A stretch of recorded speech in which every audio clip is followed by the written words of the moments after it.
Millennials are ditching their cars, and it doesn't really have to do with the fact that some think that they're being cheap. It has to do with the sharing economy and the way that they'd rather live their lives. Now, not to simplify the issue, there are many different components that play a role in why millennials would give up their licenses or their cars. But let me give you the numbers. The proportion of 20 to 24-year-olds driving from 1983 to 2014 has fallen from 91.8% to 76.7%.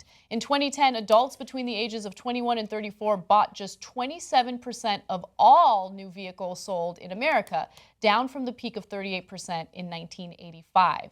Even the proportion of teenagers with a license fell by 28% between 1998 and 2008. So I remember when we first started noticing this trend, I don't remember if the discussion was with Cenk, but I was discussing it on the show, and there was this hypothesis that millennials are just kind of lazy, like they don't want to go get their license, it's a pain in the ass.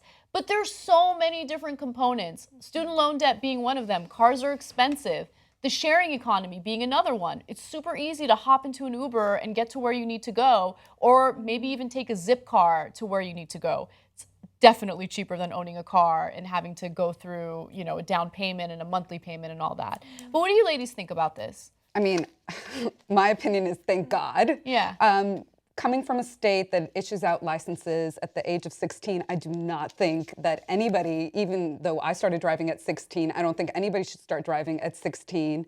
I wish I didn't. I'm so thankful that I didn't get into life-threatening accidents, but there was literally an accident every week at my high school, just people coming out of the parking lot. Yeah, there were some that were fatal.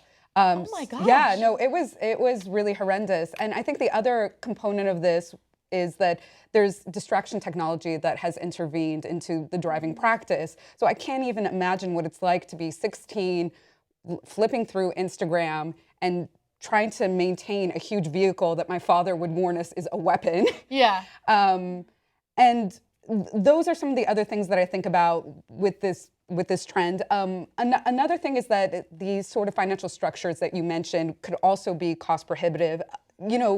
We're coming from a generation mostly of either baby boomers or immigrants that came here, and they worked very hard, and the economy at the time, given the economy at the time, they were in a position to build some assets, put money into a household, and then children would work or teenagers would work minimum wage paying jobs, and they put that towards a car. And sometimes parents would subsidize that effort. But now you have children who are like our children. I don't have a house. I don't own any kind of property. So what sort of economic ecosystem are they operating in? I know that it's a sharing economy, but what is the generation of their parents' generation? How is that influencing what opportunities they have in front of them? And I also think the last thing is that biking is a part of new sort of urban geographies. Yes. And has really enhanced the way cities are being used and mobility is being expanded. I think overall this is a good thing because we need less cars on the road. We need more people to do ride sharing. I think it helps the environment and it also helps the economy in some way because instead of having these millennials take out more debt for a car, they're finding other ways of spending the money. So just to give you one quick example of that, a lot of millennials who are polled say that they would rather spend their money on technology. So a laptop or obviously a smartphone, because remaining connected and maybe even the number of followers you have on social media is the new status symbol. It's no longer a car for millennials, which is really interesting. Sense. Yeah. I will say that I sold my car. Not having a car is really tough. In LA, especially. It is tough, man. I'm like, why did I do it? But I'm doing my part. It's still. How do you get around? Because LA doesn't have the best public transportation. They're improving it, which is good. I live in Manhattan Beach, and I either Uber or ride into work with my boyfriend. I mean, a number of things. But I might just break down and break out of this. I'm at the end of that group, but still right on the cusp. I mean, it's tough. It's tough.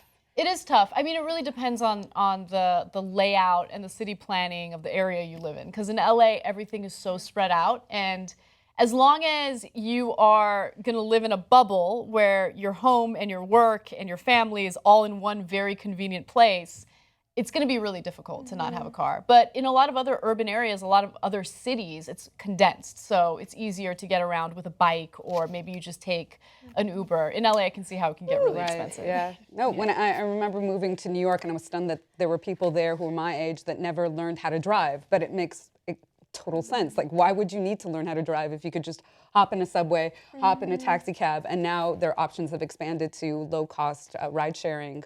Yes, absolutely. Let me give you some more stats on that. So it's not just about cars. You're also seeing similar trends when it comes to houses. The share of young people getting their first mortgage between 2009 and 2011 is half what it was just 10 years ago, and that's according to the Federal Reserve. And then Zipcar conducted its own survey of millennials, and this generation said, we don't care about owning a car.